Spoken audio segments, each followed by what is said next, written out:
My name is Niniola Odeyemi, and I'll shortly, without further ado, I would introduce our panelists and the moderator for the evening.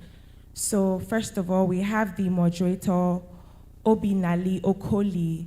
He is a distinguished business leader and compelling communicator in the marketing, strategic communication, and design industry.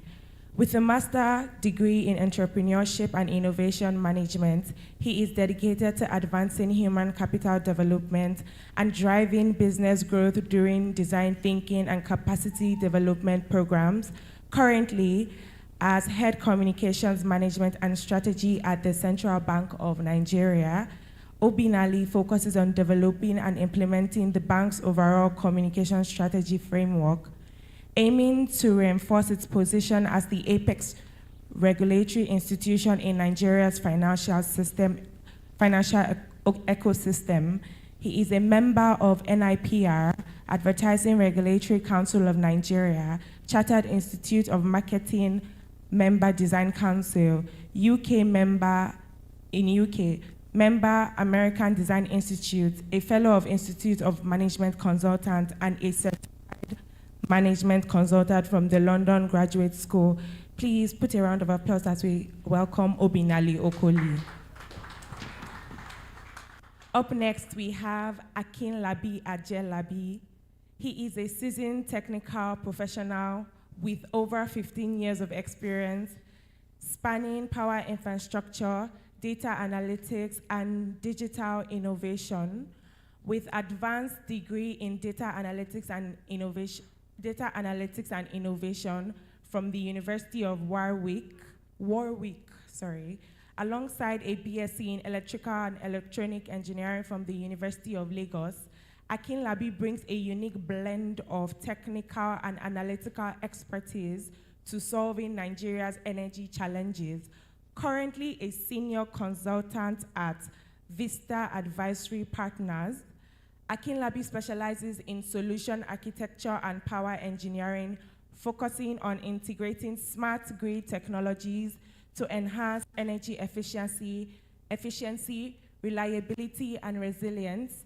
His contribution includes developing digital transformation concepts for independent power utilities and leveraging data-driven insights to optimize Nigeria's energy landscape.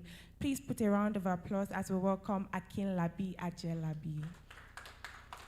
Next up, we have Engineer Wasiu Adedeji Tijani.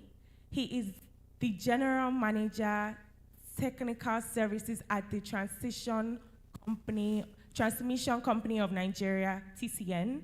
He is a distinguished electrical and electronic engineering professional with an impressive educational background and extensive expertise in power system technology.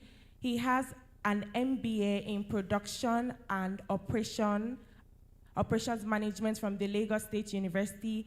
He has undergone specialized international training in cutting-edge technological domains ranging from ICT and information systems to renewable energy and grid management. He is a visionary leader in grid telecommunication and SCADA systems, driving technological innovation and operational excellence. Recognized as a fellow of both the Nigerian Society of Engineers and the Nigerian Institute of Management, and certified as a project management professional, as well as a member of the Council of Regulation of Engineering in Nigeria. He has been instrumental in developing strategic policies, implementing advanced technologies, and ensuring reliable grid operation. Please put a round of applause as I welcome Engineer Wasiu Adedeji Tijani. Finally, we have Ugwem Eneo Shoumi. She is a Nigerian-American engineer, inventor, and entrepreneur, currently serving as the co-founder and CEO of Shift Power Solutions, formerly known as Solites Energy Solution, a venture-backed award-winning energy technology company. The company is a byproduct of her research as a former Stanford MS/PhD student in civil and environmental engineering. Ugwem has been recognized as Forbes 30 2030 in the energy, climate, and capital medias tend to watch and women of renewable industries and sustainable energy honors. Among other recognition, she's one of the early Black female founders to have raised over $1 million in venture capital. Prior to Stanford, Ugwem worked as an environmental and regulatory risk advisor for infrastructure projects throughout South Africa, Africa, and the Americas. She graduated from the University of Illinois, sorry for my pronunciation, at Urbana-Champaign with a degree in civil and environmental engineering. Her work with Shift Power Solution is pioneering the use of AI, industrial lot, and integrated software to build the electricity grid of the future by intelligently managing and integrating distribution resources like solar and batteries into the grid. Headquartered in Oakland, California, with a subsidiary in Lagos, Nigeria's Shift Power Solution is ensuring that the future of energy can deliver resilient, clean, and affordable energy to all. Please put a round of applause as I welcome Ugwem Enoyo Showumi, and have a lovely time.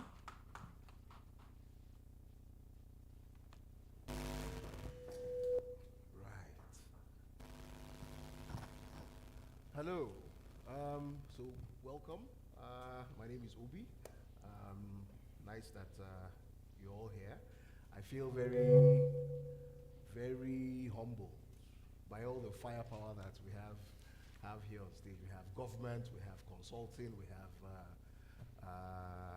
AI and innovative technology, all ready to unleash their thoughts on Nigeria's power systems, right? Nigeria's power industry is one that has,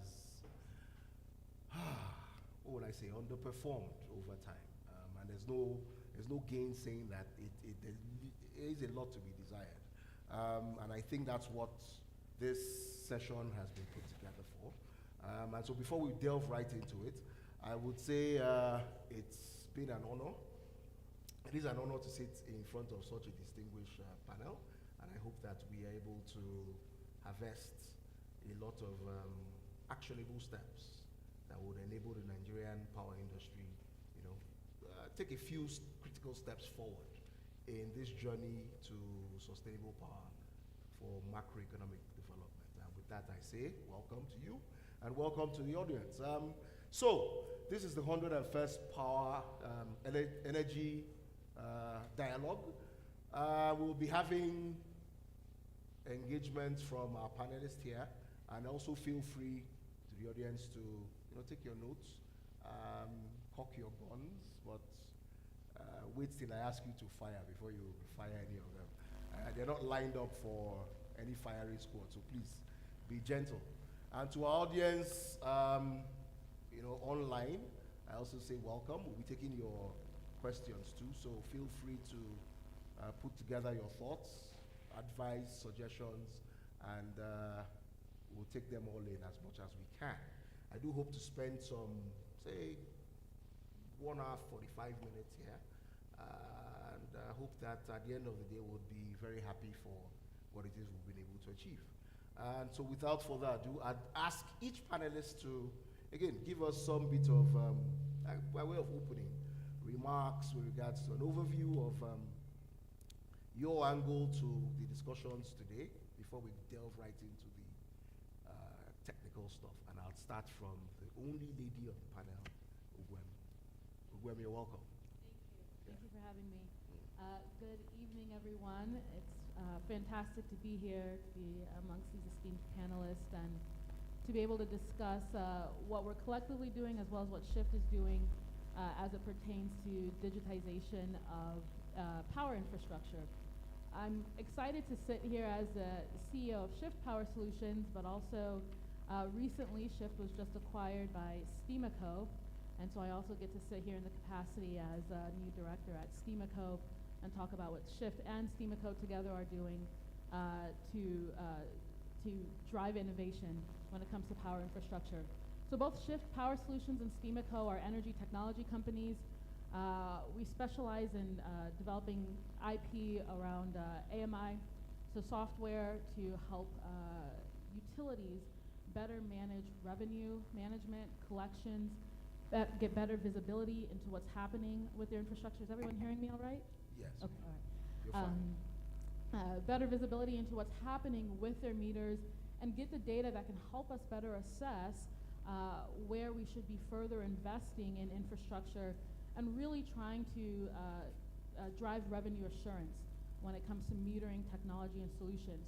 On the Shift side, historically we have been building IoT and integrated software solutions to help power companies essentially build network operating center solutions. So monitoring and remotely controlling assets, everything from generators, battery and solar technology, you name it. We've worked with the likes of the Daystars and whatnot, power as a service companies and independent power producers to give them full visibility in real time of their assets and do things like AI for predictive analytics and remote virtual troubleshooting. Oh, amazing. It's almost like you took the first set of questions out of my mouth, but I will come back to you. Engineer, you're welcome. Your opening thoughts? Good evening, and thank you for having me. To start with, we need to know, to have an understanding of what the grid is all about. Okay. So, and in the simpler form, I need to explain what grid is all about. A grid network is interconnections of generation, transmissions, and distributions facilities working as one. So we want to now talk about the smart grid. That is about deployment of digital technologies such as grid automations, smart relays, smart meterings, sensors, and application software like SCADA to monitor and control the demand and supply of electricity in real time, while optimizing the operational efficiency of the grid and at the same time maintaining the stability and reliability of the grid. So that is what the smart grid is all about. But I need to let the House know one thing. There are features of smart grid, and there are levels that goes along with the levels that are involved before we can actually say that, yes, the grid is smart. Okay? So we need to understand from the foundation perspective. Okay? So the foundation of a smart grid starts with a component level, which is the generation, transmission, and distribution infrastructures. Okay? And this one is usually the automation that takes care of that level. Because all what we are talking about is how we can use data, a data-driven grid. So we have to get a technology that will collect the data for us. Okay. And that is what the automation is doing for us. For the generation process, at the transmission substations, at the distribution level, there must be automations at the background to collect the data. So at the second level, we have the communication level. At the communication level, all the data collected at the component level have to be taken to a place where it will be processed via a connectivity. So digital connectivity, digital communication, this is where the communications now comes in. Grid communication infrastructures play a big role, and I think for the volume of data to be involved, fiber optics communications have been the most ideal to be used. So then the next level has to go to have to be at the data information. That is data modeling, data integration. That is at the beginning of a SCADA system. So at this level, all the information coming from the component, passing through the communication infrastructure, have to get to a place where we are going to be, it's going to be processed. So the data modeling, data integrations taking place here at the information level. Now, by the time we are able to achieve this, then it goes to a functional level. Functional level for SCADA, where we can be able to use it for monitoring and supervision of the grid, dispatching functionality, and all of that. So that is the levels involved. Then the last level is the business level, which is the intelligent level. So the business level is even more higher than the functional level I mentioned, which is the SCADA. So at business level, that is where we can now say, yes, our grid has now become a smart level. So at a business level, apart from the operational data that are coming, all the organization that is participating in the market, they have to come up even with their enterprise solutions, okay, which can be connected so that or any information required, any data required, you can just go to that level and get it at the switch. So that is it. But for us to go towards all this level from the bottom to the top, there are two requirements. The two requirements is, first, we have to ensure that requirement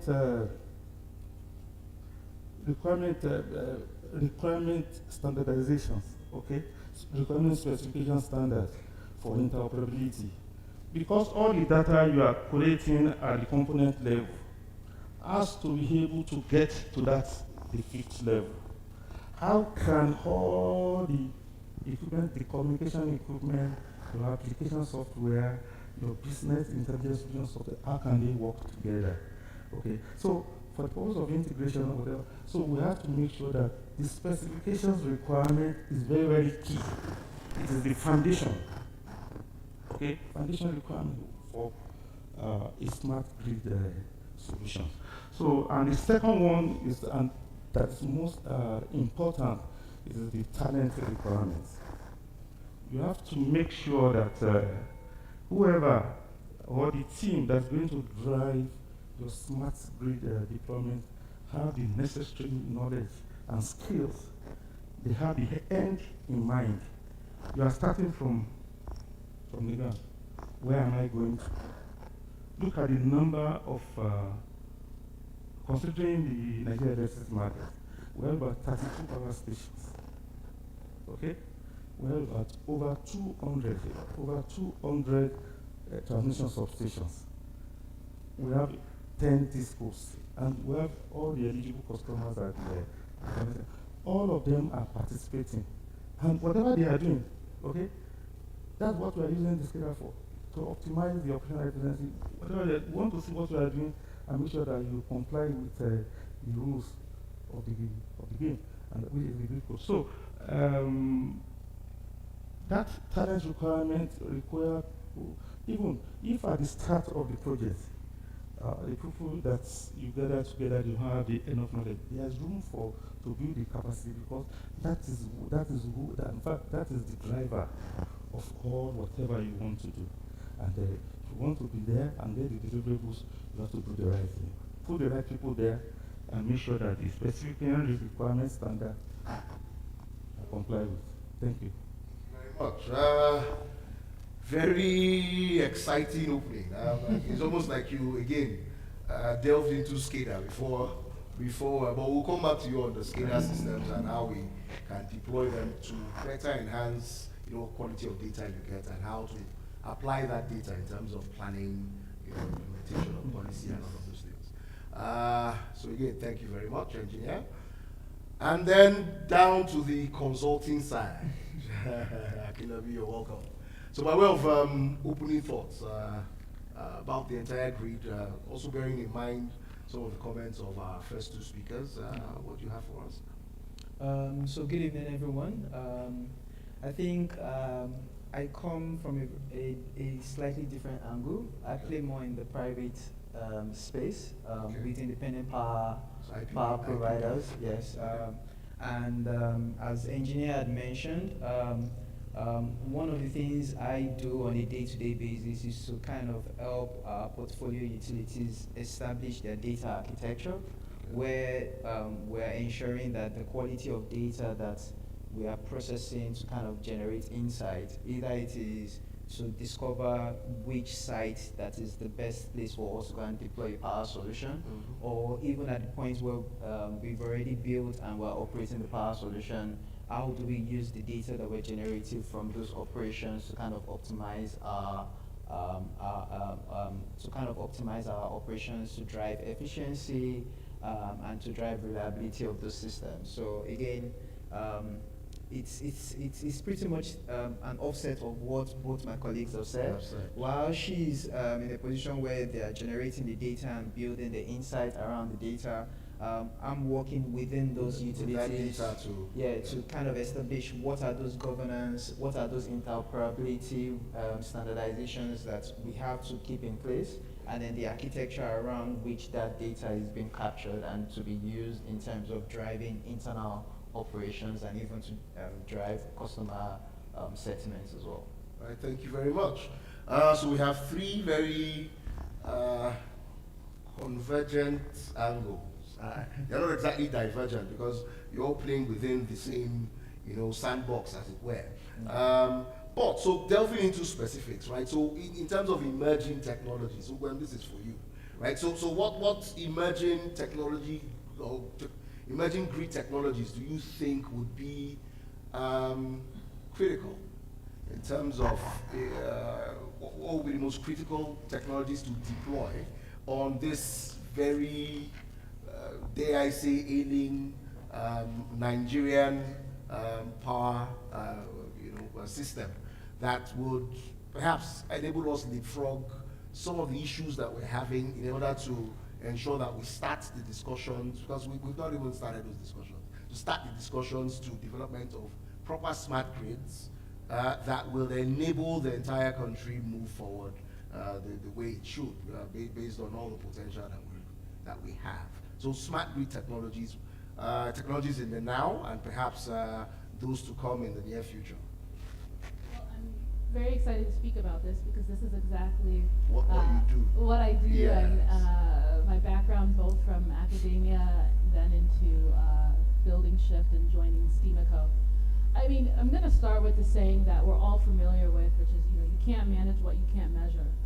And when it comes to grid technologies and our customers, Shift's customers range from facility management companies, power as a service, IPPs, to now STEMACO, who works with utilities and developers. One of the key things that you have to recognize with these clients is they need to make money and they need to recover their costs. They have investors, they have ROI, they have cash flow requirements, and one of the long-standing challenges that many of us are familiar with is metering. And it's not just good enough to roll out quote-unquote smart meters, but as we've now discussed, as my fellow panelists have talked about, well, what are we doing with that data? What does that intelligence allow the power providers to do? At Shift and STEMACO, we're really at the forefront of using AI and more advanced algorithms to do everything from detecting losses, AT&C losses, bypassing abnormal consumer behavior, so not just detecting abnormalities when it comes to the meter's hardware itself and going beyond just tamper alerts, but how do we observe behavioral patterns and whatnot using AI that can quickly flag and detect where there are losses, and not only flag that a loss is happening there, but also we have sister applications that help field staff quickly assess virtually and remotely what the nature of that loss or that abnormality is. And so really it's about how do we quickly gain visibility and how we can use AI to faster resolve abnormalities and losses that are happening across the grid. We know that one of the big challenges is literally having to send folks into the field to go figure out what's happening at my different metering points, and then documenting, troubleshooting, going through that whole process. Where our cloud-based software can really make that a scalable process and go beyond just physical tampering of meters, but really figuring out the behavioral patterns and things that are causing problems within the infrastructure. And so that's one of the key things we're excited about on the technology side, is with loss detection, but also for Shift. We gather a lot of data about failure of different types of infrastructure and assets that help again with predictive analytics. So how we can create a better maintenance culture to support grid infrastructure. Those are areas that we're excited about. We know that there's, as the engineer mentioned, there's a layer of data, there's levels to this, and I think one of the first things we need to do in the leapfrogging journey is correctly gathering data about our infrastructure and assets, and of course there's so much that can be built on it with demand forecasting and similar types of initiatives as we scale more advanced metering across the grid. All right, thank you very much. It's amazing that you talked about the ability to detect losses. I call it power theft. But wherein lies the and this is just by way of follow-up. So when you detect, what then do we do, right? So somebody has tampered, right? Are there enforceable measures in place, right, to bring culprits to book? So what I mean is, so investors have lost, investments. Power has been taken from the grid. People have stolen power. They're not paying for it. They've diverted equipment. They've done all sorts, right? You've detected, and what has been your experience like in recovery, in reporting some of this theft, and what are the remedial measures that you have to put in place to circumvent such issues? Things around insurance, things around regulation, things around consequence management, if I can put it that way. Yes. So one of the interesting things we often see is our clients, especially on the more private sector side, when we're working with IPPs or power as a service companies, they often may already have meters deployed. And when they adopt Shift and SchemaCo's technology, sometimes at the point of installation or within days, we're flagging alerts where we've seen the signals or symptoms of bypassing, whether that's a range of behaviors. And as mentioned, we have a sister application that empowers our clients' field staff to detect the nature, to understand what type of abnormality or theft or loss is happening. It's not always bypassing. Sometimes there's actual failure of the infrastructure of the assets. Okay. And so it makes it a lot easier to map what's happening and quickly deploy staff to address it. But we also do with our metering technologies and our software have the ability to remotely control meters, right? So we can do everything from disconnect, resolve, tamper alerts, all of that from our cloud-based infrastructure, and from the software. So for us, it's also important that if we're now talking about the scale of meters and assets, metering points that exist across the grid, that we make the operational efficiency for our clients also a key factor in the product.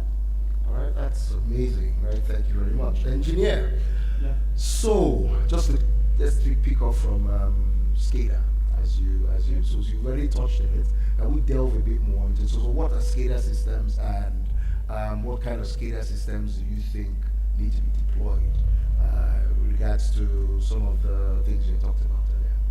Yeah, thank you.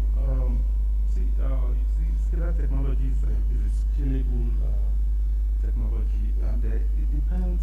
So for our audience, can you just break down what SCADA means, just so that? Okay, SCADA is an acronym of supervisory control and data acquisition. Okay. So, and as I mentioned earlier on, under the smart grid development, SCADA is at a functional layer, that is at the fourth level.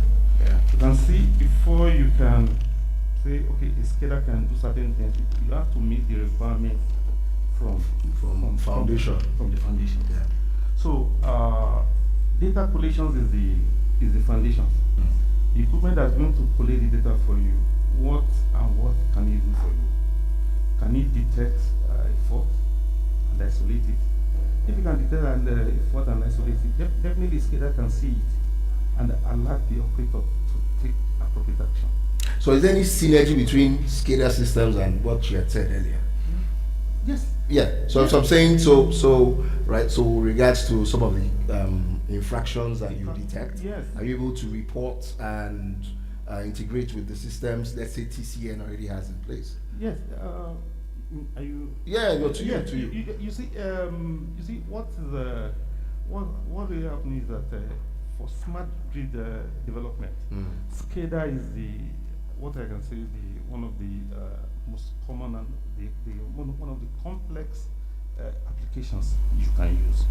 If you can achieve a functional SCADA, what all other technologies are doing is just maybe just to get the data and integrate into the SCADA.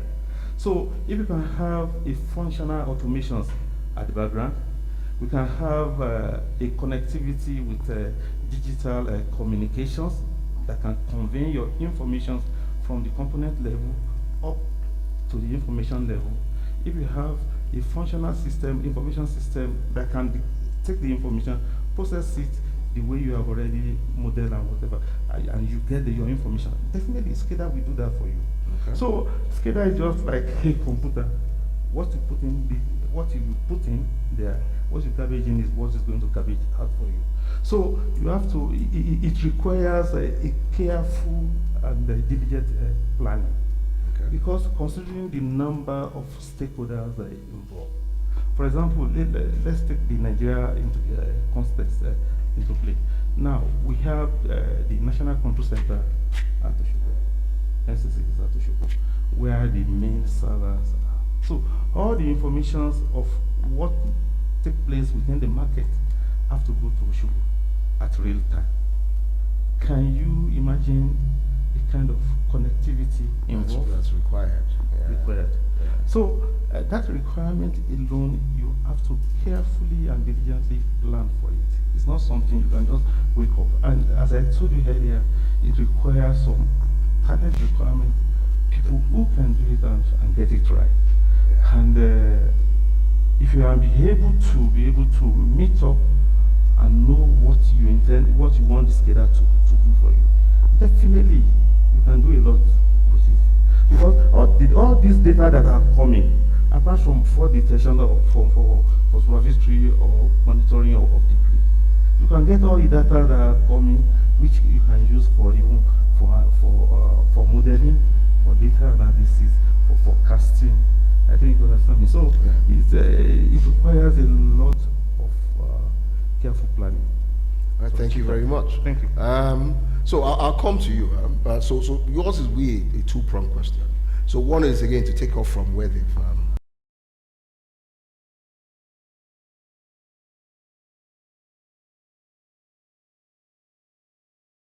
what kind of, say, digital technology or digital transformation have you put in place, right, to enable some of the quick detection of either infractions or theft or failure of equipment? And on the flip side, just going into the entire space with regards to, say, regulatory frameworks, because you see, we've talked a bit on it, but it seems like all the stakeholders with regards to the Nigerian, power industry needs to be speaking, the same language that we're speaking right now. Scalable systems, data standardization. So getting all this data, feeding it into like some regulatory framework, and let that regulatory framework enable things around capacity development, insurance for certain things, financing for certain things, timelines for certain things, investments in certain things, impact assessments of certain things. So from your own experience, so answering that immediate question, but delving into, say, regulation. Okay, so thank you. And I think they've already mentioned a lot of where the application areas are. What I would just sort of... no, I'm saying with regards to, say, one or two specific projects of yes, yours. so again, so he mentioned about SCADA being a functional tool. Yeah. In our own role, we think about it more from a mindset, because when you start to think about it from a digital transformation perspective, It's more about a process where this SCADA becomes part of the tool that you have to use to solve problems. Yeah. And for us, digital transformation is all about optimization, right? The problem that we are constantly trying to solve is how do we optimize our operations to become more reliable, more efficient, and more sustainable in the way we deliver power to our customers. Yeah. So in specific examples, we have, you have issues where you have a fault within your network, Yeah. right? And the time that usually would take without the use of digital technologies to actually detect where this fault has taken place and to be able to resolve that fault is what we term as the downtime. And the more time that you have for a downtime, the more unhappy your customer customers is. are, But when you deploy these sort of digital technologies, the time it takes for you to be able to quickly pinpoint where has this fault taken place, to even be able to quickly isolate where that fault has taken place, to be able to restore the system and minimize the amount of time that disruption has to take place, are areas in which these digital technologies are being used. I think another very interesting area where we use a lot of digital and data systems is even in helping us to intelligently decide on what site do we need to go and make investment in terms of developing a power solution on. We don't do that based on intuition. We do a lot of ground level data gathering, Yeah. using surveys, using sensors to kind of understand consumer behavior, to be able to then develop models and analytics that tells us that, like for instance, I'm based in Lagos State. We can say for a fact that maybe Alimoshe is a better local government to go and deploy a power solution today, because the metrics align and it reduces the risk that we have to take in terms of deploying the solution in there. So I think for us, those are the kind of areas that we're playing in today. Although in the very near future, we're also looking at areas where we can deploy such digital solutions where we would reduce the amount of human interventions that need to take place, right? Because, and she mentioned something similar to it around deploying of AI. And then I also like the fact that engineers also kind of manage that in the sense where AI is sort of like the business end. If you don't have the good data, if you don't have high quality data, if you don't have the right models and algorithm to be able to mine that data, then there's so much the AI can do for you eventually. So it's a mindset and it's a process thing, right? The other part of it that people don't really talk about a lot is even the change management that comes with digital transformation, right? So deploying these sensors does not mean that it is going to automatically resolve a solution. It mentioned something around talent, right? Being able to engage with the engineers that handle the generators, the distribution network, and be able to kind of move them in the mindset where these digital technologies are supposed to augment them is also one of the challenges that we face on a day-to-day basis while we're doing these digital transformation programs, right? But at the end of the day, like she said, we are measuring and then we are hoping that we can continue to kind of deploy at scale, right? So that's to answer the first question. And then to go into your second question around regulations and policies. For instance, some of your projects are in Lagos State. Yes. Are there any, specific regulation that they put in place to enable such projects, kick off? So, and then how do we think we can then replicate that, across board, such that at a national level, these things begin to happen at a much faster rate? So it's interesting to note that the Electricity Act of 2023 actually plays a very big role in how this digitization landscape is going to change and form in the next few years, right?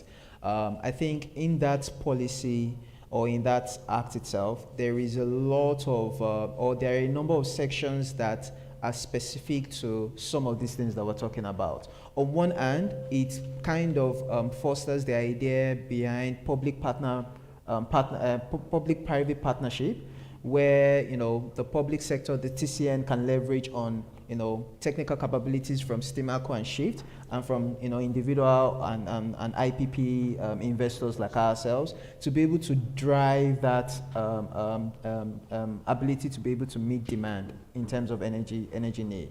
But it can do more, right? It even goes to the fact where, on state level now, the state's regulatory commissions that are going to be established, one of their outright critical role is actually digital monitoring. The policy actually states something very clearly around that. So it's interesting to see how these policies are going to be implemented across different states and how they are going to be able to, to take on the landscape that the Electricity Act presents for them to be able to adopt digital solutions and be able to use that to kind of optimize energy delivery within, different clusters across the country. Amazing, thank you very much. So just to take off from there, right? So when this is so within that, okay. So are you familiar with the 2023 Act? Yeah, fine. So within the context of the Act, right, and implementation. So what low-hanging, quick steps or actions we need to take, right, in order to, again, in that leapfrogging discussion, what are quick action points that need to be taken, say in the now, to create that enabling environment for, smart power grid systems to be able to deploy it all over the country. Right.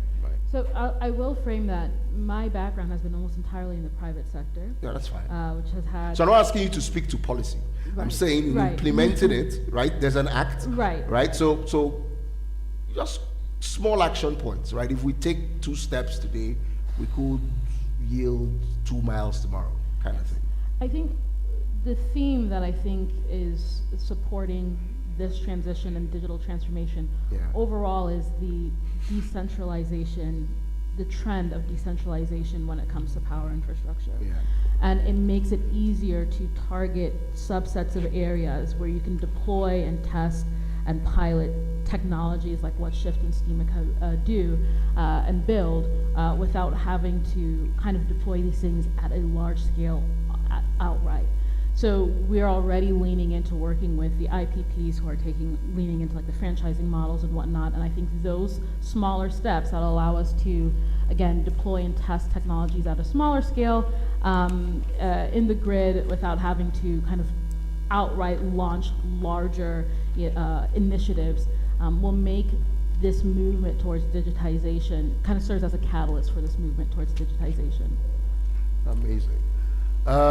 So, engineer, from the government point of view, right? Same question. But so within that regulatory framework, are there? It's new, right? So within that same regulatory framework, what are the actions that need to be taken immediately by government to enable some of these things happen? So the act is there now. This is now implementation. Yes, the act is there. Yeah. And, presently, if you look at Nigeria Electricity Regulatory Commissions, which is the umpire in the electricity market, there is only one regulations published by NEC that has to do with smart technology or smart grid development, and that is the Nigeria Electricity Smart Metering Regulation. Okay, and metering is just an integral part of smart grid development, because you have metering at all the interfaces, both the supply and demand interface, which are the high voltage, and at all the customers level. Okay, but taking into consideration all these levels I've talked about for smart grid development, you have to take them into consideration.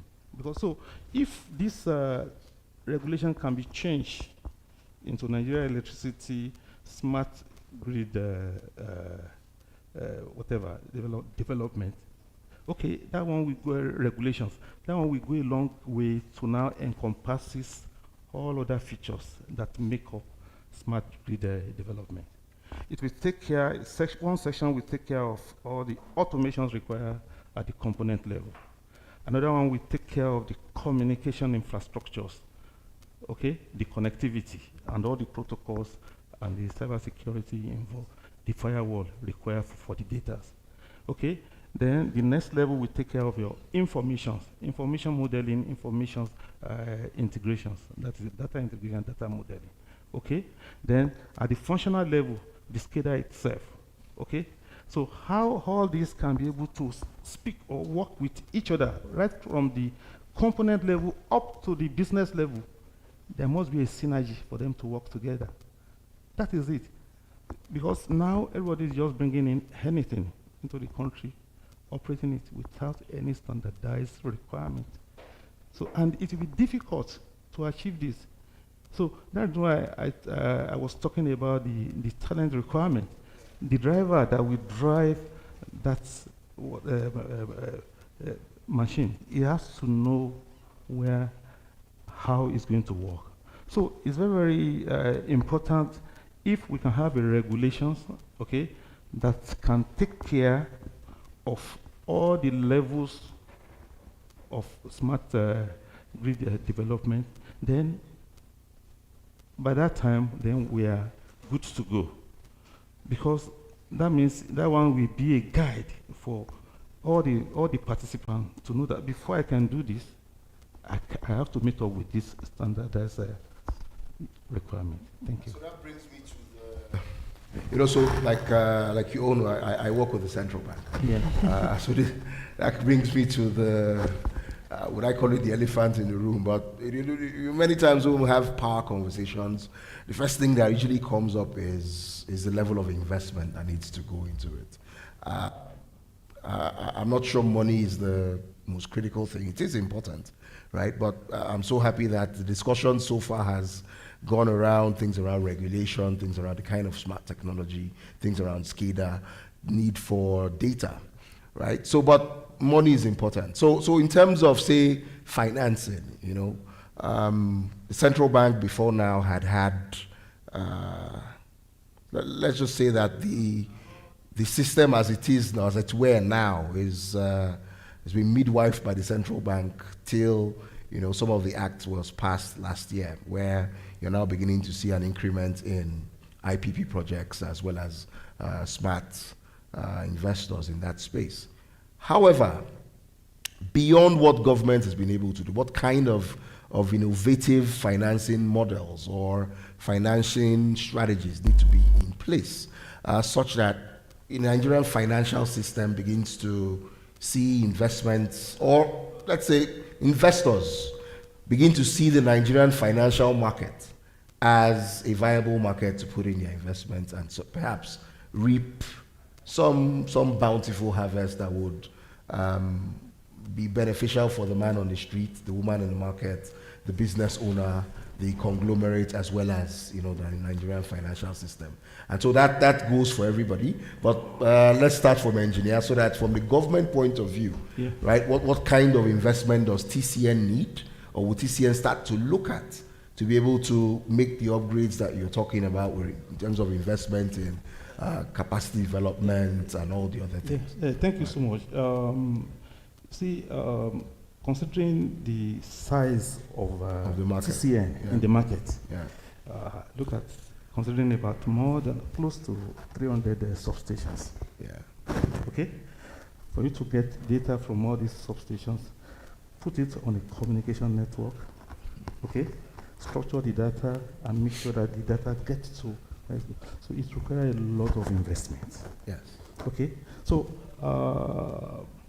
there are a lot of model for investment that is possible, which I think if that can even attract the investors to come. There are a lot of PPP,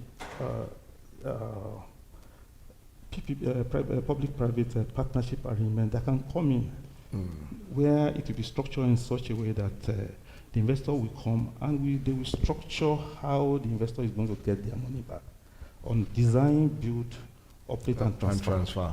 Yes. Right. If you can design, build, operate, and transfer, it will help the system in the delivery of projects.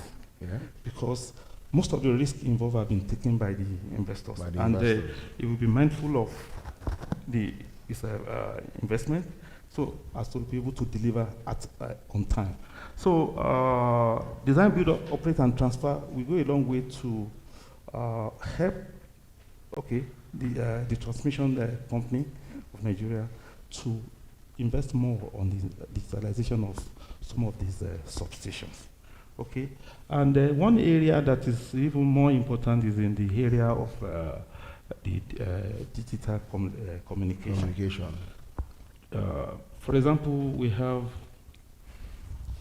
more than 5,000, about more than 5,000 kilometers of transmission line. That is at 330 kV level.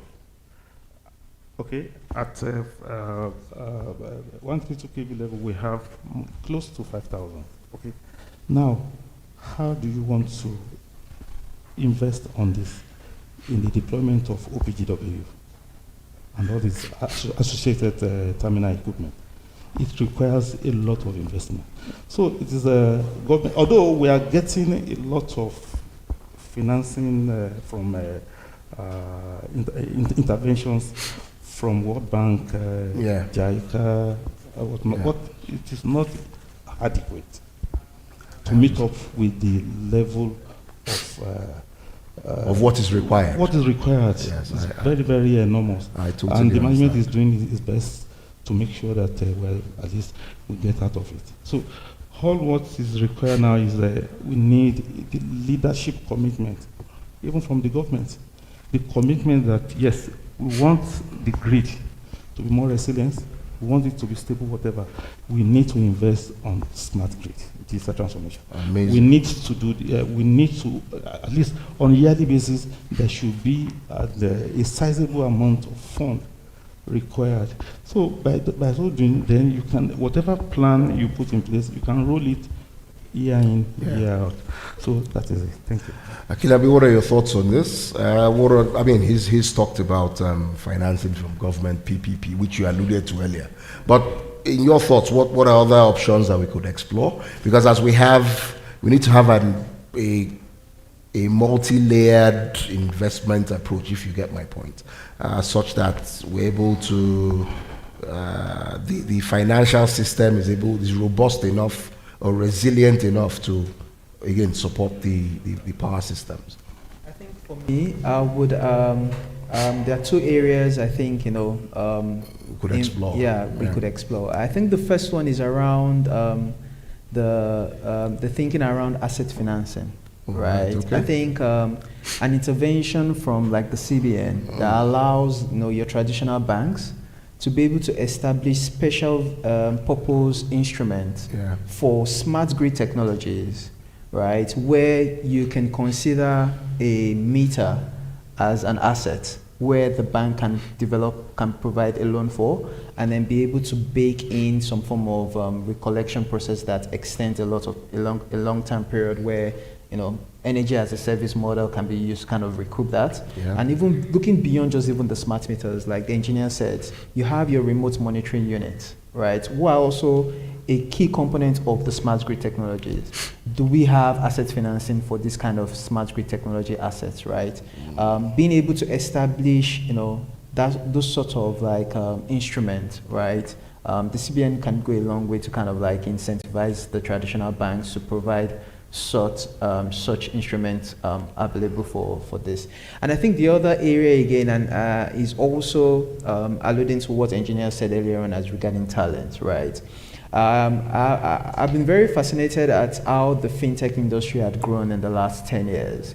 And I think this is all down to the fact that it's an environment where early stage funding from angel investors, VCs, have been able to kind of allow to develop programs where, hackathons, incubation can come in for people to explore different sorts of ideas, different sorts of innovation, different sorts of business model outside the confines of the traditional regulatory bottlenecks, right? Yeah, the sandbox environment. Thank you. So again, being able to kind of develop like, such early stage funds to develop those sort of like sandbox for people to try out different sort of like smart grid technologies within their own area, solve community problems using digitization, right? Would allow you to be able to build that technical capability that engineer was talking about, because by the time they're able to play on that low level with smaller tickets of funds, by the time you're taking them up to kind of solving grid level problems, then they already have that technical capability to be able to integrate easily, right? So I think for me, if those sorts of fundings can be available, on one hand, asset financing that reduces the pressure on the capital investment that needs to be made to be able to bring in this technology into the country, and at the same time developing, like, using early level funds to be able to build talent, right? I think these two areas are areas where interventions can be done to kind of drive the adoption of these technologies. Thank you very much. And I'll come to you, Gwem. Same question. Yeah. I'll be brief because I'm going to be echoing many of their points, but specifically at Shift and STEAMICO, we're currently working on initiatives with financial institutions on asset financing for meters. I mean, that's key, and the nature of our technology also builds in features that help make that more backable investment. I think there's a technology product side that also will support de-risking the investment element of asset financing, specifically for meters and grid technology. And then also piggybacking off his point about the talent, we are starting to see more of these sandbox type initiatives. I think I recently just saw that there's a new kind of venture studio, Delta 40, that's emerging now to help early stage ventures and talent think through solutions and grid technologies that can tackle climate change in particular. And so seeing more initiatives like that will be key to also supporting the talent and the sandbox and the creativity that's needed to drive digital transformation. Well, that's fine. Amazing. So if I hear everybody right, we've talked of PPP models, we've spoken about asset financing, with VC funding, but again, being the central banker that I am, I was also thinking, we could sell special bonds, such that on a large scale, it would allow investors, say in Europe, the return rate on most bonds in West Africa seem to be much higher than what's going on in Europe, and it would give us, some large elbow room to be able to invest in these areas, especially with regards to, again, scalable projects that give instant return, give instant feedback, generate the data that's necessary, at the same time benefiting communities, as well as giving hands-on capacity development to those who try their hands at it. So long-term funding, you could try Sukuk bonds too, which are used to do large-scale infrastructure, and a few things. It would be nice to get maybe a couple of other development financing agencies on a platform like this. Maybe the next Power Dialogue would have some of them to discuss funding, because I think funding is beyond what we're going to say here. Funding is going to require some in-depth discussions on a powerful panel like this. So thanks. So just to jump into Akinlabi, so some of the problems, so let me not say problems. So what are some of the, you talked about mindsets, right? With regards to shifting mindsets and how to rethink, reframe, refine, refresh this entire dynamic of the Nigerian, of developing smart grids. How has it been in implementing, or what kinds of strategies or communication techniques have you been able to put in place, real life experiences now from some of your projects to get to shift these mindsets in terms of implementation? Yes, so I think, so I'm just going to take a project approach to answering this question now. So I think for us, one of the things that we usually do very early on within a project is to sort of engage very early on the government agencies that might be, involved in that project, right?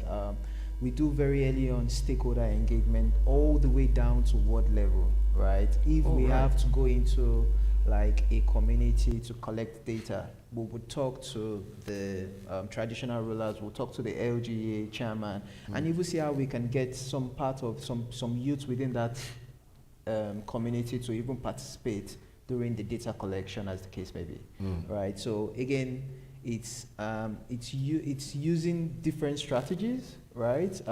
Mainly of which is just, you know, engaging the government angle of it very early on. Also in terms of like local community engagement as well. Yeah. I remember there was a project that we did last year where we were carrying out a survey of fossil fuel generators in Lagos State. And we had to survey all 20 local governments, right? Some of the things that we had to do was to engage each of the local governments very early on, tell them what we wanted to do, submit letters to them, engage them and kind of like educate them on how this would benefit them, and then allow them to give us some of their own people to kind of engage in that data collection process. At some point, we even went as far as releasing jingles on radio, doing social media promotion, just to be able to kind of ensure that we're covering all the various channels in which when our enumerators do get to your door and say, oh, we're here from Lagos State to collect information about do you own a generator or not own a generator, you have an idea of what we're trying to achieve, right? And the goal for us at that point was to kind of understand how much fossil fuel generation is being used in Lagos State and how can we replace that amount of fossil fuel generation with solar, right? And, you know, it was interesting to find out that while there is over like 60% of households that have alternative generators, only about half of them are inclined to actually shift to solar. And why is that? Well, what did you find out? Education, incentives. Why will I change? Why will I switch? Okay. Right? Do I even know about the benefit of solar against using fossil fuel generation? But I'm sure cost came up in there somewhere. Yes, and that is why we spoke about financing earlier on, and the DFIs are doing a lot to kind of help us close out that viability gap, right? And that's where some of the interventions from the CBN too will be very much needed. I hear a pitch coming up. Thank you very much. Ugwem, we want to share some insights too, as to things you guys have done to be able to appeal to mindsets during some of your projects. And are there any time-tested, strategies that you would like to share, such that because again, I'm talking from the retail end. Now you guys are in the field. He seems to have a different set of problems. So same problem, but just from a different window. So I'd like to hear your own thoughts before I come to engineer. Yes, I mean, one of the things with digital transformation and the products that we offer is really just the nature of what we are, the solutions that we're providing, and things like SaaS, ongoing software costs, the culture around that, the culture around where does my data live, and kind of educating our clients, or I wouldn't say educating, but helping understand and bridge the gap that exists when it comes to cloud-based technology, the risk, and the benefits. And there's just very much a shifting in culture when you've gone from, for lack of a better phrase, dumb infrastructure, to smarter infrastructure. And so, I mean, a lot of our clients went from using check meters or manual type billing for their solutions, again mostly in the private sector, to now needing to migrate to using cloud-based infrastructure. And I think there's cultural shifts around that. And then also we have to recognize that there's conversations that also happen about what this means for team. When you're driving operational efficiency, of course, some of our clients are thinking, well, what does that mean for jobs? And that shift in STEAM code job creation is really important in the markets where we operate. So when we're talking about, well, you can now virtually troubleshoot, the question is often for the staff, well, what does that mean for several of my staff that would have been employed going out and physically inspecting sites? Well, we're also educating and training staff on how to interpret data, how to do the virtual troubleshooting, how to get the most out of our applications as well. So those are some of the exciting insights and opportunities we've had as we've started scaling out our solutions in Nigeria. Engineer, so I know, I mean, like I said, we sit with government. So again, some of the things you'd have to put in place to engage stakeholders. You probably need to have a larger stakeholder engagement strategy to be able to address some of the mindset issues, issues around, I mean, I don't know how many times you guys have had to sit in front of, say, the legislature just to be able to address some of the power problems that the country has. So the question is, so like with them, what are the stakeholder engagement, strategies you've had to put in place to shift mindsets, right, and achieve some of the digital transformation that we require? Thank you. See, considering the digital transformations requirements and the levels involved, although we have already the Nigerian electricity supply industry, we have an stakeholder engagement that is being anchored by the regulatory institution, NEC. NEC. Okay. Twice in a year, and okay, so NEC, if I get you, NEC has like platforms for that. Yeah, of course. Okay. There are NECI meeting that Yes. involves all the All the stakeholders, stakeholders. to discuss issue pertaining to the market twice in a year. And there's one even being organized even by even the ISO itself, calling all the stakeholders to engage. Even within the TCN, there's the ISO, we still have operational planning meeting that we involve all stakeholders that take part in the operations within the electricity, within the grid, that partake in the grid operations. Yeah. But for the purpose of this digital transformation, maybe smart grid development, we have to widen the engagement market in such a way that it will now involve all other stakeholders that needs to be there. For example, we are going to deal with a lot of communications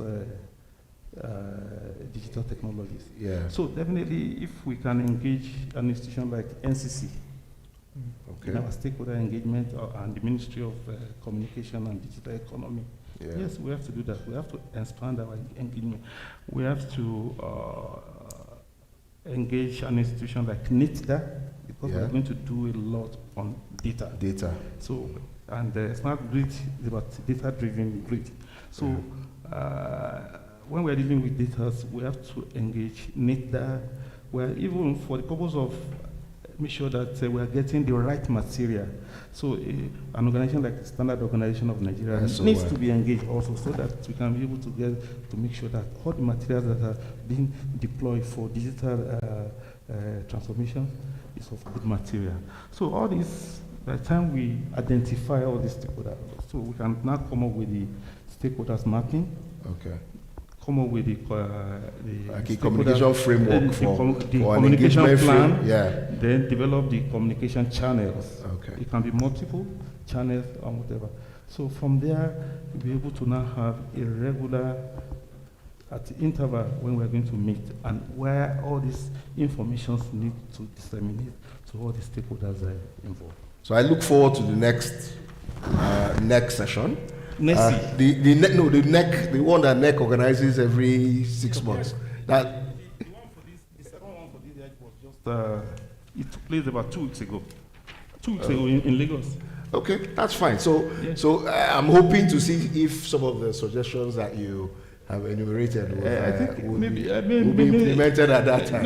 No problem. I think you are opening a new frontier now in smart grid deployment. Right. So we're going. Some of the suggestions we are going to make here can be taken down there. So please that help us tell them. We are going to do that. Thank you very much, engineer. Yes, it's been time well spent with the panel, and I'd say it's time to take some engagements from the audience. If there are any takers who have questions, I ask you to cock your guns. Now is the time to fire, but please, let's fire with care. So your questions need to be targeted, and let's see if we can have any builds on some of the things that we have had. So if you're asking a question, your name, organization you represent, and who it's targeted at. Right? Any takers, questions? Well, we have one here. We have 2 and 3. Okay, 4. So for now, first 4 questions. So I go with number 1, number 2, number 3, number 4. So let's start with number 1. It's the gentleman in brown, or sitting to my left. Good evening, everyone. Yes, sir. Yeah, please permit me to sit while I make the comment. So, sorry. Okay. So, nice contribution. I'm actually one who is very keen on this topic of smart grid. In fact, I follow up with researches, especially in the US, regarding this topic. Majorly to see how I can contribute my quota towards advancing the necessary technology that will get us out of the wood from all that we've been faced with. A member of the energy group from UC Davis, and recently energy policy from MIT. I work with NEMSA. So particularly, we have to really be open-minded to what is really expected of us when we want to transition to smart grid technology. From the area of market, we have to really be very open to how our tariff models change. And in terms of the current deployment, the various technologies that are actually coming up. For instance, time of the day tariff and all of that. Behavior of customers is very needful. Now we have the EA, and now the next question I'll target it to my boss from TCN.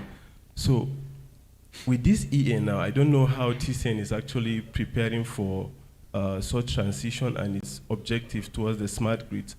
Reasons being that, for instance, like the Texas grid collapse of 2021 is what is possible to happen to us if we continue in, if the EA stands the way it is now, being that most states will have to operate in isolation.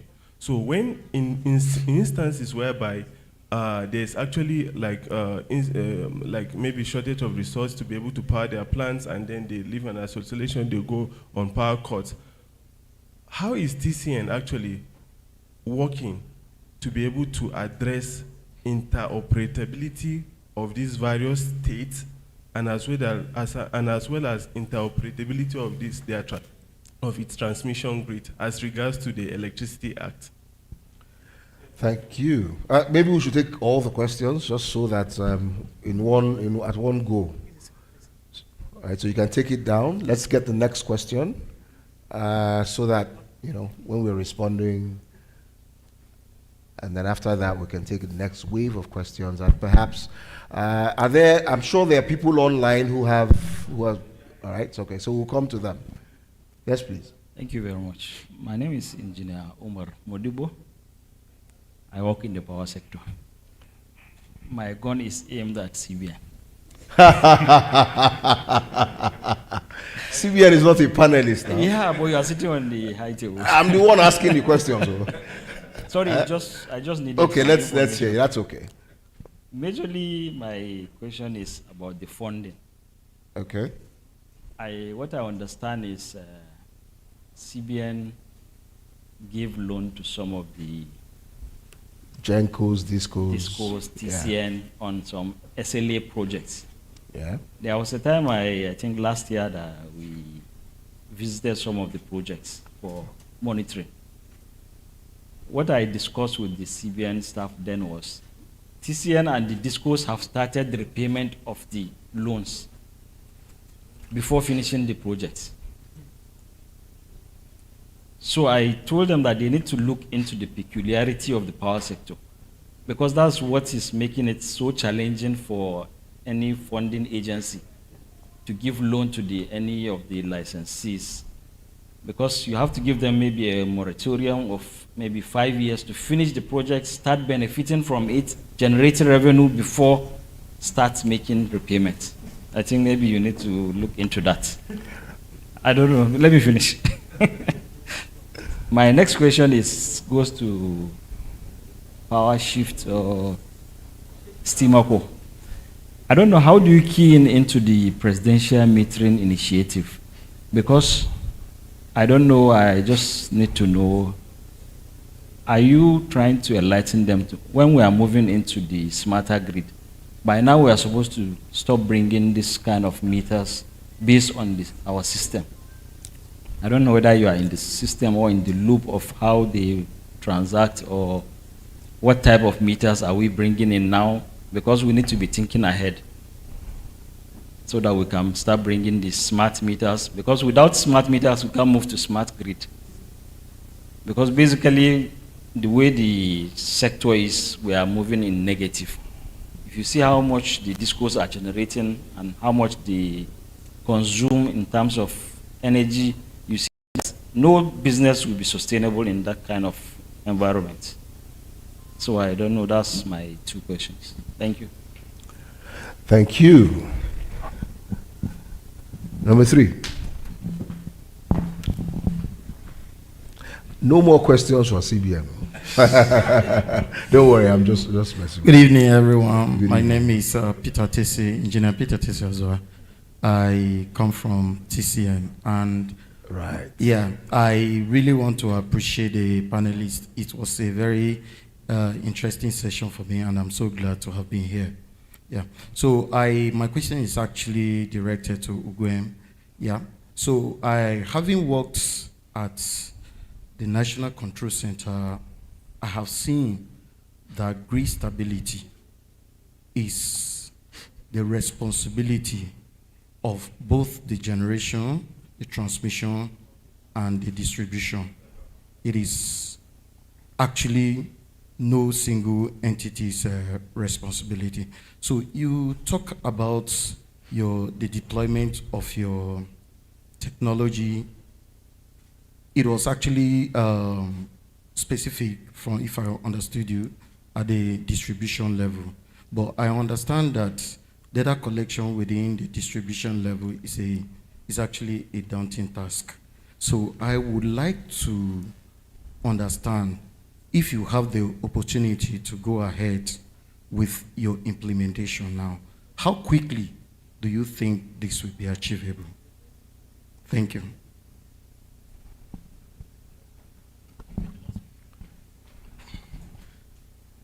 I stand on existing protocols. My name is Oni Joshua Toluwabori. I work with TCN. I have 2 cool questions in mind. One goes to Mr. Akinlabi.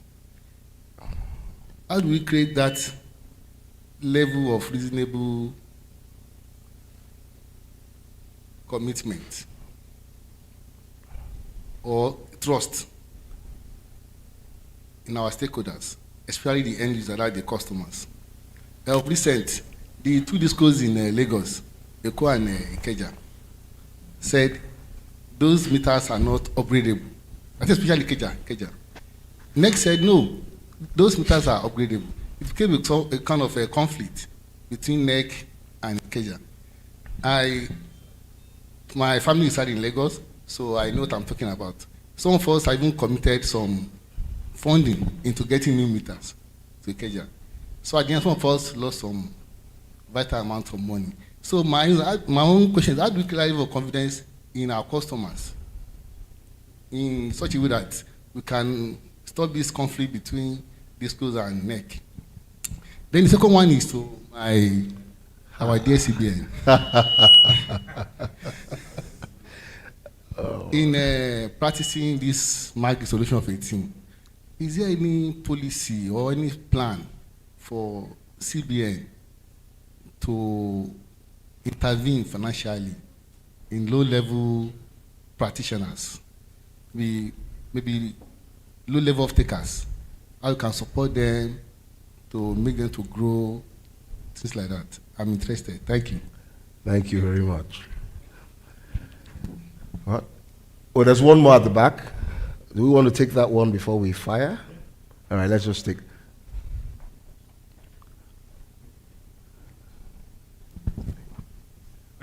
Thank you, the panelists, for very detailed discussion and very insightful as well. My name is Engineer Emmanuel Oguche. I work for Nexia. Next year. Yes. Right, okay. And before I got to next year, I think I've actually gone around the value chain. So generation, a little bit of transmission, distribution, the EPC space, consulting and all of that before getting to where I am. And currently, we've done a couple of work both on the grid and also around the grid, basically around the stakeholders in the grid. So I want to start by basically trying to paint my own understanding of the issues. This year alone, we've had about 12 or 13 grid collapses. Now, before now, I'm sure within the last, say, 5-6 years, we should have close to like 100 different events on the grid that led to collapse of the grid. Anybody you talk to, say, if you talk to a generator, he'll say, if you talk to a transmission guy, he tells you, probably there's no reserve, generation reserve. We talk to a generation person, he says, the generation reserve, if I should do it, who is going to pay for it? You talk to a disco person, he says, why should I do this? Because I need the power in my tama, they take it to Gogolada. So everybody has an excuse for the issues. And because energy cannot fully be stored, but move from one point to the other, if you do not dispatch the energy rightly, the grid will not be stable. And if the grid is not stable, there will be collapse of the grid. And if there's a collapse of the grid, it has a financial component that outweighs all the excuses that the sector keeps banding around. In Nigeria today, we have about 4,500 market sites. But from the study, I've read the Lagos report, fantastic report, by the way. We have close to 30,000 energy markets, out of which about 26,000 is off the grid, which is self-generation, apart from my neighbor and co. So if you look at the financial impact of grid collapse just per hour, if you aggregate it, you find out that we all need to come together and begin to tell ourselves the truth. For me, with all I've been able to experience in the sector, I can tell you the first issue with the Nigerian power sector is lack of clear ownership. Everybody keeps passing the buck to the next person. If you check the cost of building say, 100 megawatt power station, if you put that cost together, you can be able to effectively complete the SCADA work for the TCN. The GM TCN was saying we have about 200 substations in Nigeria and about averagely 10,000 kilometers of lines. To create nodal points where you can remotely get energy from these assets, it's not more than what has been invested already in the power stations or in the market. So why not align our thoughts to the foundation of the issues? The grid today is like someone that is driving home at night without a headlamp. How do you navigate your way to where your destination? So first off, lack of ownership is a major issue. Secondly, what are the steps the market has taken over the years to correct these issues? Sometime in 2019, I was the head commercial in Port Harcourt Disco, and we were directed to produce what we call performance improvement plan, which would dovetail into like a financing plan for the discos upon which tariffs will be designed, customer will pay for it, X, Y, Z, and all of that. In our plan, just like in AEDC's plan, in a co-disco's plan, a Ikeja disco's plan, all of us made position for SCADA. 2019. If you check the PIP of the TCN, there's also SCADA. That means all of us agree that SCADA is very, very important. Why is SCADA very important? Everybody keeps talking about the lack of financial viability of the market. Why SCADA is important is that if you have SCADA, one of the things a lot of them will not tell you is that there will be all these sharp practices in the market will cease to exist. For instance, we have what we call service-based tariff, band A, band B, C, and E, right? Who is tracking the compliance of these various contracts to the customers? A customer is staying in Kubwa. He's supposed to be on band A. He has signed an SBT with the market and is paying 209 naira or 205 naira to the market. but nobody's able to empirically track the quantum of energy it's taking. And if the quantum does not match what he's paying, he starts having doubts in the system. And he begins to talk to his friends who are on band B that you are trying to upgrade to band A tomorrow. They're also having doubt too. For me, how does this affect all of us as a market? How does it affect the economy? I talked about the cost of energy not delivered during grid collapse. It's a significant impact. Thirdly, the other aspect is that how does it affect the economy generally? We're talking about investors. Our president is going all over the world trying to bring in private capital or investment to this country. How can an investor bring money when there's no data to support it? You come to me as an investor today, I go and get my data, whether validated or not. The investor, someone that is very experienced, have invested across the whole globe, knows how to evaluate the quality data, and it's built around stakeholder management. So a DISCO brings the data today, NEC cannot validate it, NEMSA cannot validate it, CBN cannot validate it. How would the investor put the money in the AEDC? No way. SCADA will breach all of this, all right? Now, for me, where should we go from here? The first thing for me is to acknowledge that we have not been doing it right.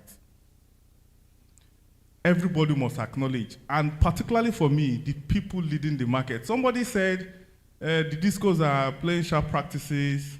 I heard one of my colleagues over there from TCN saying the GENCOs are partly responsible, TCN and the DISCOs are responsible, all of us must come together. Like, these guys will not do naturally because they are profit centers. So if you have a very flawed system, people will take advantage of you. So I think the people that are supposed to man the market, NEC taking the lead, MOP and all of that, should come together and come up with what the GM from TCN said, which is regulations. So we'll have to go back to the foundation. Let us look at the system. How do we get this SCADA and the smart system to play? What are the tools we need to put together to mandate everybody to come on board and do the right thing? It starts with regulation. Secondly, is that you must also now put punitive measures for people for not complying. Then the lastly part is that you must put monitoring and evaluation for those processes. For me, I think it's something that all of us must brace up for, but we must also acknowledge that for there to be 12 collapses in this year alone, despite the EA, despite all the interventions, we need to go back to the basics, and basically is a comment to the entire room. Thank you. Thank you very much. I'm sure he deserves a fantastic round of applause. It's almost like he was rounding up for us, but we'll give our panelists enough time to respond to all the comments around the room and see if we still have time to take some comments from our colleagues online before I, the man from Central Bank, can attempt to address a few of the concerns around the room, even though I'm not a panelist. So let's just go from Akinlabi and then we'll go down the line. Right? Okay, so the question to my end is, how do you, I guess, bridge the level of trust, right, across stakeholders, especially with your experience where different or similar type of stakeholders are saying different things, right? And while I don't play in the public sector directly, I play more in the private sector. What we try to always do, and I mentioned this earlier as well, is to start that conversation very early, right? We try to, in one way or the other, align our own interest with the end user's interest. I'll give you a practical example. We're working on a project where we've identified some economic clusters across the country, and we're doing some form of enumeration in those clusters to be able to deploy power systems in there. And when I call them economic clusters, let's just say markets, right? And we've had a number of markets where when we go there initially and they hear that we are power guys, their sentiment towards us is just next to nothing, right? Because they believe that we're from NEPA and we are the ones that have not been giving them power, in the first place. So they don't even want to listen to us. But what we try to do at that time is to sort of find an alignment between what their interest is and what our own interest is. And we keep that engagement going. So we come back, we tell them that, oh, we are not NEPA guys, but we understand that you don't have power during this period. That's the problem that we're trying to solve for you. We're trying to bring in maybe our own type of solar solution. Actually, we're even working with Steamaco on this. Currently, we're deploying meters to be able to understand their level of consumption on both their alternative generation and what they're getting from the grid, so that the power solution that we're going to be designing for them aligns for all of that. And I remember that when we went there the first time, there is that negative sentiment towards us.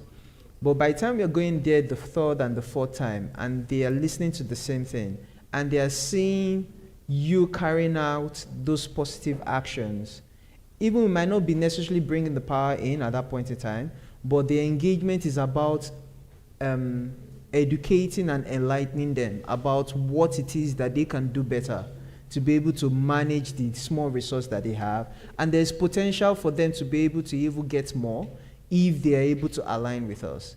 You know, over a period of time, you will just see them actually, because at the end of the day, power is very, very essential for everybody. Everybody knows that it is an expensive commodity to do by yourself if there is no intervention from either the government or from a private investor in that sense of it. So what we always try to do, and we always go in with our best foot forward, is to ensure that we can engage with them very early, and at the same time find a way to align their interest with our own interest. And at the end of the day, ensure that we fulfill on the promise that we've asked that we're coming to come and do there, right? Now, I can't say if that's the same case with the public sector, but from a private investor's perspective, I don't have any other choice but to do it that way, because my return on investment lies on the fact that these guys use the power the way I've designed it for them to use. So that engagement and that data collection at that initial phase is very, very critical to the overall success of my project. So it's engage early, continuously engage with the goal of educating and enlightening them, and ensuring that you fulfill on the promise in which you have started out with. That's the three-pronged strategy to be able to bridge that trust deficit that is within the industry. Thank you very much. Engineer? For the questions that, question number one from my hand, it has to do with how TCN is going to address the issue of interoperability for smart grid development. Yes, if you look at what we are doing now by the ongoing project, the SCADA projects, so what we made sure that we did was that right from the beginning, we already identified all vendors that we have within our network, which forms part of our scope when we are trying to scope for the project. Right from the vendor that is going to deliver, that's going to deploy the SCADA system itself, I've already done his own assignments and knows the kind of specifications of the grid automations equipment is going to integrate into the SCADA at the upper end. So on the issue of the communications link, we make sure that it is embedded. As a matter of fact, the communications aspect is even more than, the investment in communication is even more than even SCADA itself, because we are going to